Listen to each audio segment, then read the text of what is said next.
Is there any image more iconic than the coconut palm tree?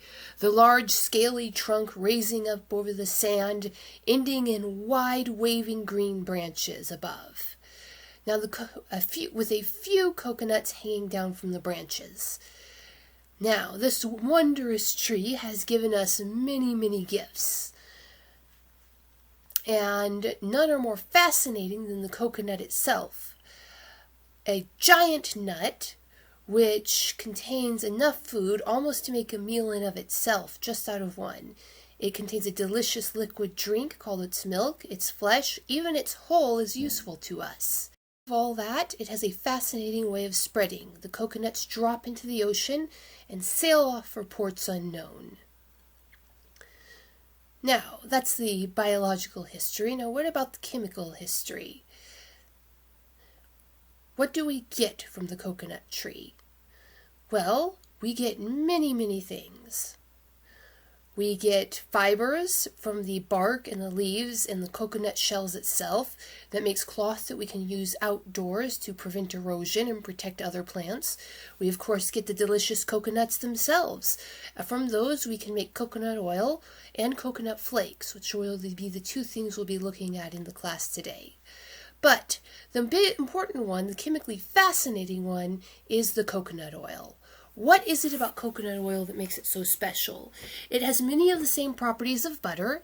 It is a fat, a highly concentrated fat. It serves as an oil. You can cook with it. You can use it in foods. But it's different from butter. Unlike butter, the coconut oil is a medium-chain fatty acid. This is the fatty acid that our bodies are best at using. Instead of storing them in long term as fat deposits in ourself, our body turns it directly into energy. This is why so many different energy bars and energy snacks have coconut oil. It's almost as easy to convert as sugar is. Your body just burns it right away. It also has a sort of chemical superpower. You see, coconut oil is not just for eating and making delicious snacks out of. It can absorb heat. Now, this makes it very difficult to work with as a baking ingredient because you have to control the temperature. You have to keep it in the refrigerator. You have to keep it in a special shelf. Surely you've looked at coconut oil if you've ever seen it in the shelf. In the summer, it's a liquid. In the winter, it's a solid. That's because of how it absorbs and stores heat. But this thermodynamic power doesn't just make for tricky baking. There are scientists in India who are working to make air conditioners out of coconut oil because it doesn't take any energy or any electricity for coconut oil to show these things. All it takes is the coconut oil itself.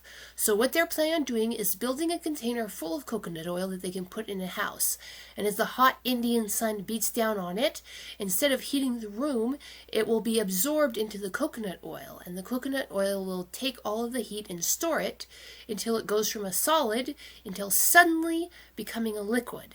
And the liquid coconut oil will store the heat until the temperature drops, then it will release the heat back into the air. So it's both a cooling agent and a heating agent.